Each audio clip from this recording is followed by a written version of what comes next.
Time for number 44 in my Best Picture Marathon.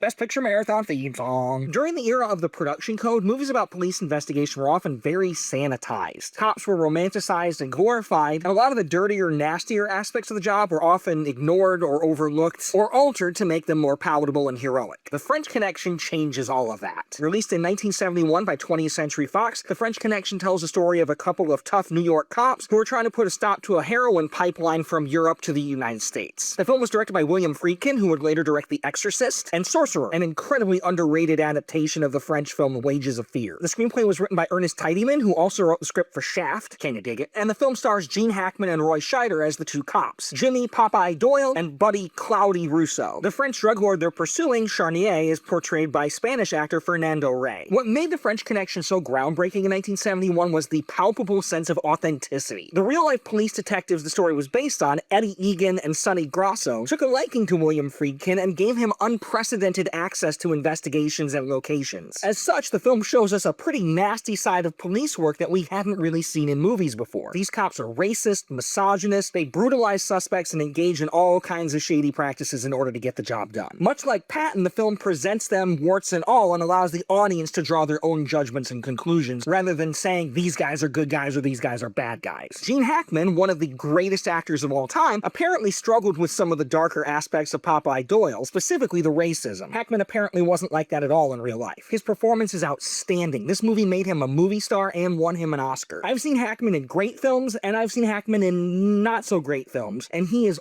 always terrific. One of the other things giving this film such authenticity is this sort of cinema verite style. Cinematographer Owen Roizman shoots the film almost like a documentary, and Friedkin's own background making documentaries informs a lot of that staging. The film was also mainly shot on real locations rather than in a soundstage, often without proper permits. They staged a real traffic jam at one point. For the iconic car chase, stuntman Bill Hickman was actually running red lights and swerving around real traffic for some of the shots. That iconic sequence works so well because of the great stunt driving and the brilliant editing by Gerald Greenberg. As iconic as that sequence is, though, it's only one of many great sequences in this film. I'm particularly a fan of the ending. I don't want to spoil too much if you haven't seen the film, but the final moments of this movie are creepy and suspenseful, and ultimately show us the shocking, tragic outcome of Popeye Doyle's obsessive quest to bring down these drug lords. The French Connection was a huge success, beating other iconic films like The Last Picture Show, Fiddler on the Roof, and A Clockwork Orange for Best Picture, and spawning an underrated sequel directed by John Frankenheimer. The original French Connection is a fictional film loosely based on a true story. The French Connection Part 2 is completely fictional. I've seen this movie many times. I love this film. It's a great representation of the new direction Hollywood filmmaking was headed in the early 1970s. Next up, The Godfather. I'll see you then.